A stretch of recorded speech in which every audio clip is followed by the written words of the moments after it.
A new Great Gatsby leads with comedy and romance. This musical adaptation, now on Broadway, is a lot of jazz-age fun.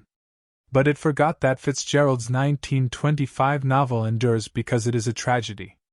J. Gatsby, self-made enigma, party host extraordinaire and talk of the summer season in West Egg, Long Island, doesn't carry his insecurities lightly. The facade of his wealth-drenched life is a grand and precarious creation, and propping it up requires constant vigilance. His is new money, so he has to prove his worth to the snobberati. Thus his pathetic habit of showing that photo of himself in his Oxford days to people he has barely met. Or, more endearingly, his over-the-top insistence on glamming up the humble cottage of his neighbor, Nick Carraway, when the lost love of Gatsby's life, the fabled Daisy Fay Buchanan, is coming over for tea. In the new musical, The Great Gatsby, which opened on Thursday night at the Broadway Theater, the grass outside the cottage is groomed, flowers are everywhere, and a fleet of servants is ferrying food. And Jeremy Jordan's Gatsby is an adorably panicked basket case, second-guessing in charming comic song his plan to ambush Eva Noblezada's Daisy with a reunion. "She is late, so I'm off to go scream in a jar," he sings, but Daisy arrives before he can flee. Unswavely, he topples into some greenery. It's a perfectly winsome scene, and a highlight of this ultimately underwhelming new adaptation, which has a book by Kate Kerrigan, making her Broadway debut, music by Jason Howland, Paradise Square, and lyrics by Nathan Tyson, also Paradise Square. Comedy and romance are strong suits of this production by Mark Bruni.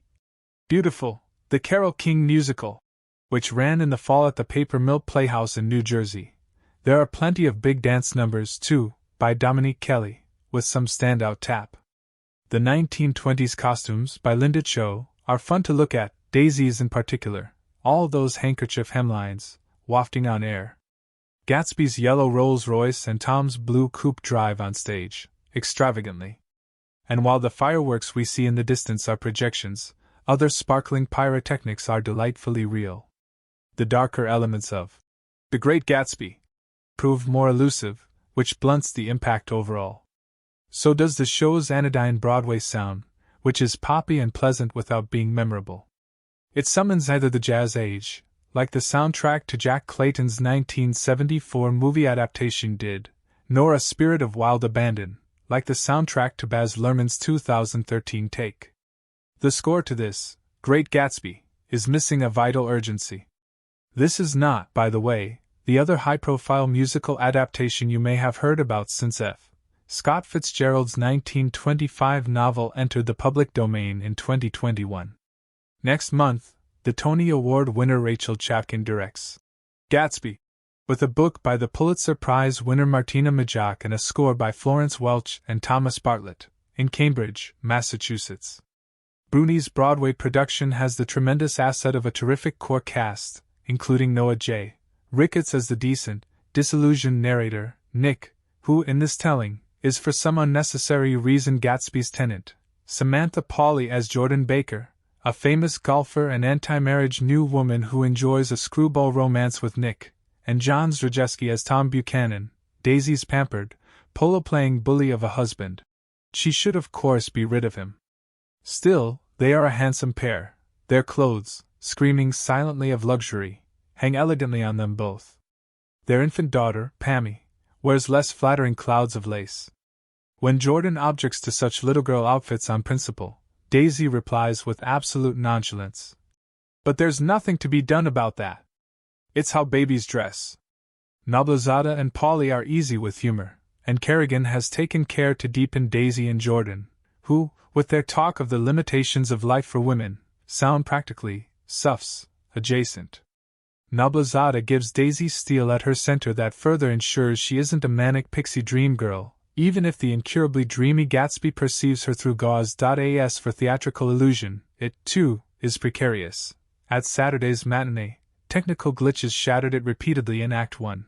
Projections, integral to Paul Tate Duputre's set design, would blink out and disappear, leaving vast expanses of matte black screen where a vision of splendor had been.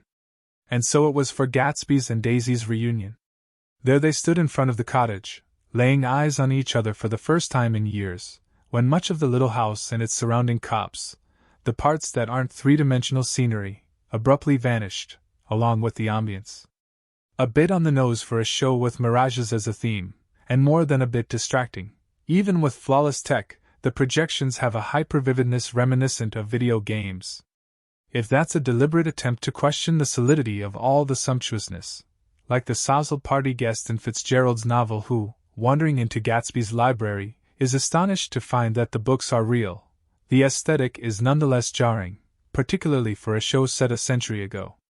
The musical's truly unbalancing trouble, though, is its rendering of Tom's affair with the working-class Myrtle Wilson, Sarah Chase, the one character the show doesn't take seriously or treat with dignity. Even when tragedy befalls her, there's a laugh line in the immediate aftermath. We know more about Myrtle's husband, George Paul Whitty, the gas station owner, than we do about her. And what we do know is so one-note tawdry that it's difficult to believe Tom would set up an entire down-low life with her. The implosion of the summer hinges not only on Daisy and Tom's notorious, soul-corrupted carelessness, but also on the Wilsons. No matter how much this adaptation wants to riff on other elements, it needs to set up their part of the story so that the wider devastation lands. But this Great Gatsby, which is not terribly bothered either, with the moral shadings of its title characters' rise and fall, is principally interested in a good time. When Nick utters the novel's sober final line, about boats against the current, the words have no heft. An ensemble of dancers is upstaging him anyway, wanting to give the audience one last moment.